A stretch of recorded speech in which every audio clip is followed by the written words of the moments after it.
हाय, मेरा नाम वंदना झा है। आज मैं आपको अपनी छोटी सी लाइफ जर्नी के बारे में बताना चाहती हूँ।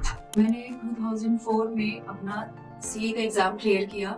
फिर जैसा कि सबकी लाइफ में होता है, मैंने बैंक ज्वाइन किया, स्टेट बैंक ऑफ इंडिया, और वहाँ पे मैं एज अ टैक्स हेड की तरह काम कर रही थी और ऑफिस के कामों में पूरी बिजी थी, जैसे कि नॉर्मल किसी की लाइफ में चीजें रहती हैं। अपनी डेली की दिनचर्या में मुझे कहीं ना कहीं लगता था कि मैं एक बहुत ही सक्सेसफुल मदर हूँ, मैं एक बहुत सक्सेसफुल प्रोफेशनल हूँ। मेरा सीवी में भी ऑल इंडिया रैंक 30 आया है, मुझे इंडिया के बेस्ट बैंक में काम करने का मौका मिल रहा है और मैंने इतने यंग एज में बैंक ज्वाइन किया। मतलब मेरे जीवन में ऐसा था नहीं कि जो मुझे कुछ ऐसा लगता था कि नहीं, my life is complete and full. तो I was getting support of all, I was really very happy. But कहीं ना कहीं मन में कभी ना कभी ऐसा आता था कि ये जो सारा साइकिल है, लाइफ साइकिल, इसमें मैं कर क्या रही हूँ। मतलब मैं सिर्फ अपने लिए जी रही हूँ, बच्चों के लिए, अपनी फैमिली के लिए। एंड ऑफ द डे वही कमाना, खाना, सोना, क्या लाइफ सिर्फ इतना ही है? ये चीज मुझे बार बार झकझोरती थी। और बचपन से मेरा एक पैशन था कि जो गरीब बच्चे हैं, जो अनाथ बच्चे हैं, उनके लिए कुछ करो। और उसके बाद फिर धीरे धीरे लास्ट 10 years में मैं बोलूंगी कि there is a major shift in the Indian system. वो चेंज क्या हुआ कि अभी तक तो आपको खाली वेस्टर्न वर्ल्ड में सुनने को मिलता था कि बच्चे क्राइम की तरफ जा रहे हैं, सुसाइड्स बढ़ रहे हैं और ये सब। अभी लेकिन हमारे देश में भी पिछले 10-15 सालों में जो सुसाइड का रेट बढ़ा है वो इतना ज्यादा हो चुका है।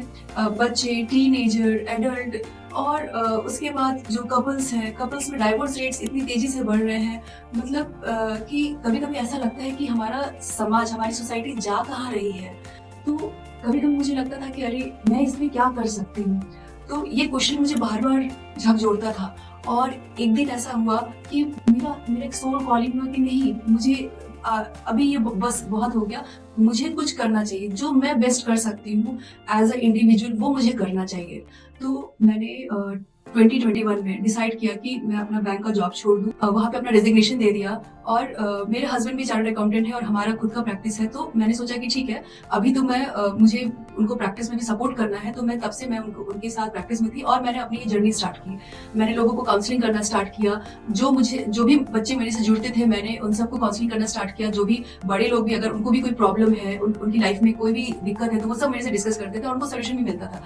कुछ मुझे ऐसे भी स्टूडेंट्स मिले, टीनेजर्स एंड 20s में, जो सुसाइड करना चाहते थे। उनकी लाइफ में मैंने उनको थोड़ा सा बताया कि क्या सही तरीका है जीवन को जीने का। तो उनका थॉट प्रोसेस चेंज हुआ और उन लोगों ने अब they are now doing perfectly normal in their life. तो इस तरीके से मेरी जर्नी स्टार्ट हुई। तो फिर मैंने सोचा कि क्यों ना मैं इसको एक प्रोफेशनल टर्न दूं, और उसके बाद फिर मैंने as a life coach start किया है।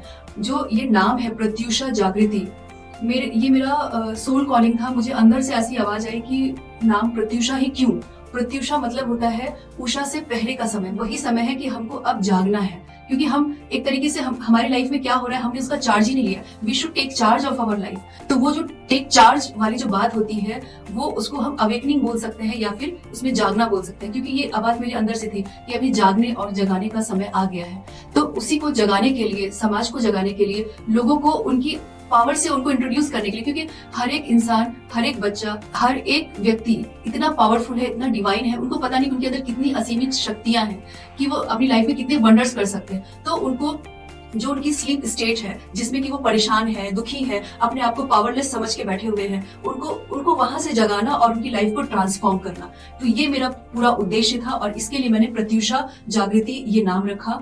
मैं इसके साथ अपने सीए प्रोफेशन को भी कंटिन्यू कर रही हूँ, लेकिन आप विश्वास नहीं करोगे, मुझे इसमें इतना मजा आ रहा है। जब भी मैं उनकी तकलीफों को दूर करती हूँ, उनको अच्छा लगता है, वो मुझे थैंक यू, मतलब I just feel very good, I just feel very satisfied. And as a person I am very compassionate toward the human being and human welfare. तो ये मेरा जीवन का उद्देश्य बन चुका है और अब मैं इसमें आगे बढ़ रही हूँ। मुझे आप सबका साथ चाहिए। Thank you.